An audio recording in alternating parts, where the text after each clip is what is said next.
শহীদুল ইসলাম বাবুলের উপস্থিত হবার কারণটি কি?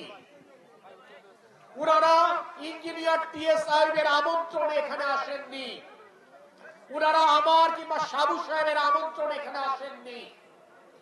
উনাদেরকে এখানে পাঠিয়েছেন শহীদ রাষ্ট্রপতি জিয়াউর রহমান এবং ম্যাডাম খালেদা জিয়ার সন্তান তারেক রহমান। তারেক রহমান ঠিক এভাবেই বাংলাদেশের সকল উপজেলায় আবার কৃষক দলের সকল ইউনিয়নে কৃষক দলের কেন্দ্রীয় নেতাদেরকে পাঠাচ্ছেন কৃষকদের কষ্টের কথা শুনবার জন্য।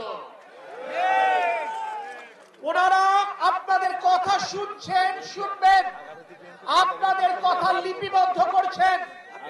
আজকের এই আয়োজনের আগে গত কয়েকদিন যাবৎ বিভিন্ন ইউনিয়ন যে কৃষক সমাবেশ হয়েছে সেইখানে কৃষকদের কথা ওনারা শুনেছেন।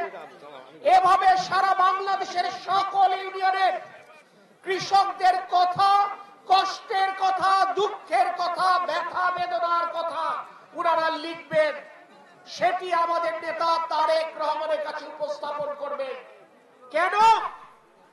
যাতে করে এর আগে যেভাবে 4 বার আপনাদের ভোটে বিএনপি রাষ্ট্র পরিচালনার দায়িত্ব পেয়েছে, যদি আবার একটি সুষ্ঠু নির্বাচনী ব্যবস্থা ফেরত পায় আপনার আমার সকলের সম্মিলিত প্রচেষ্টায়, যদি রাষ্ট্র পরিচালনার দায়িত্ব আবার বাংলাদেশের জনগণ বিএনপির উপর দেয়, তাহলে এই বাংলাদেশের অর্থনীতির মূল চালিকা শক্তি যে কৃষক, সেই কৃষকদের জন্য বিএনপি কি করতে পারে সেটি আপনাদের কাছে জানবার জন্য। প্রিয় ভাইরা, তারেক রহমান আগাম ঘোষণা দিয়েছেন। আমাদের এই অঞ্চলে আমরা প্রায়শই দেখি একবার ফসল উৎপাদন করি, সেই ফসল ক্ষতিগ্রস্ত হয়। আপনারা যারা শীতের তরি তরকারি লাগিয়েছিলেন, শীত আসার আগে যে অতিবৃষ্টি হলো সেখানে এই তরি তরকারি ক্ষতি হয়েছিল কিনা? অনেক কৃষক সর্বশান্ত হয়ে গিয়েছিলেন। অনেক সময় হয় ধানের ন্যায্য মূল্য আপনি পান না, অনেক সময় হয় আলু কিংবা পেঁয়াজের ন্যায্য মূল্য পান না, কৃষক সর্বশান্ত হয়ে যায়। তারেক রহমান বলেছেন বিএনপি যদি রাষ্ট্র পরিচালনার দায়িত্ব পায় তাহলে তিনি কৃষি বীমা চালু করবেন। অর্থাৎ এইবার যে তরি তরকারি আপনারা রোপণ করেছিলেন, যেটি বৃষ্টির কারণে ক্ষতিগ্রস্ত হলো, এটি যদি কৃষি বীমার আওতায় থাকতো তাহলে আপনার উৎপাদন খরচটা আপনাকে বীমা কোম্পানি দিয়ে দিতে পারত, তাহলে আপনাদের পুঁজি নিঃস্ব হয়ে যেতেন না। আজকে যে মায়েরা অনেকক্ষণ যাবত অপেক্ষা করছেন কষ্ট করে আমাদের কথা শুনবার জন্য, তাদের জন্য একটু তারেক রহমানের বার্তা পৌঁছে দিতে চাই।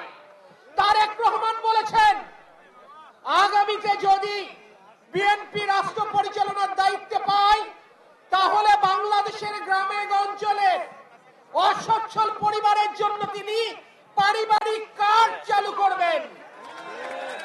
সেই কার্ডের বিনিময়ে সরকার প্রতিটি পরিবারকে তার অর্থনৈতিক অবস্থা অনুযায়ী 2 থেকে 5,000 টাকা পর্যন্ত প্রতি মাসে তারা সহায়তা করবে সরকারের পক্ষ থেকে তারেক রহমান। ওই টাকা দিয়ে আপনি কি করবেন? আপনার শ্বশুর শাশুড়ির ওষুধের খরচ মেটাবেন, আপনার সন্তান স্কুলে যায় কিন্তু প্রাইভেট পড়বার সামর্থ্য নেই, প্রাইভেট পড়বার খরচটি চালাবেন। মেয়ে বড় হয়ে গেছে, প্রতি মাসের সঞ্চয় করবেন, সেইটি দিয়ে মেয়ের বিয়ের সময় আপনি খরচ যোগাবেন।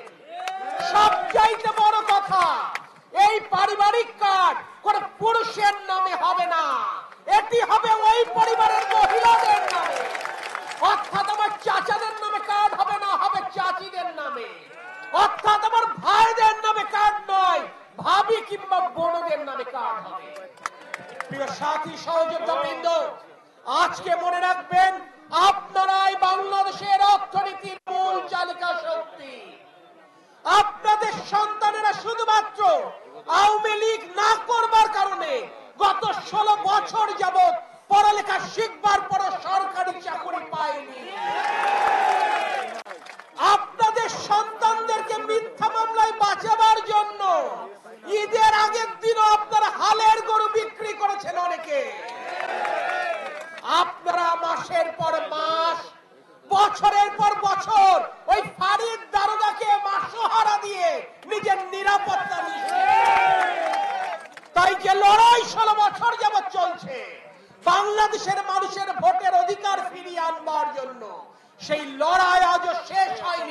কারণ ভোটের অধিকার ফেরত পায়নি। যতদিন পর্যন্ত আপনাদের ভোটের অধিকার নিশ্চিত না করতে পারবো, এই অঞ্চলে ইঞ্জিনিয়ার টিএস সাহেবের নেতৃত্বে আমাদের লড়াই চলছে, চলবে ইনশাআল্লাহ। সকলের উপর আল্লাহর রহমত কামনা করে, সকলের সুস্থতা কামনায় আমি আমার বক্তব্য শেষ করছি।